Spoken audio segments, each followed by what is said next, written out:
Ara us ensenyaré què és el tauler d'activitat dintre de Google Classroom.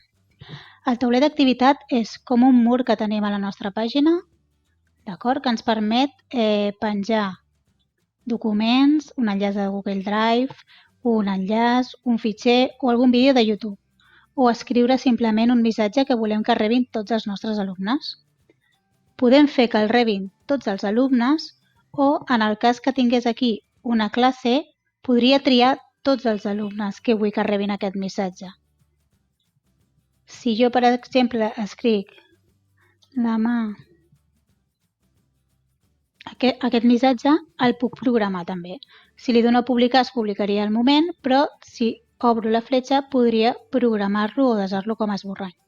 Si el deso com a esborrany, es quedarà d'aquesta manera. Si el desem com a esborrany, se'ns quedarà aquí a anuncis desats. Llavors, en el moment que nosaltres decidim publicar-ho, entrarem al missatge i li donem a publicar. Cliquem publicar i en aquest mateix moment tots els alumnes rebran aquest missatge. Per una altra banda, també el podríem programar.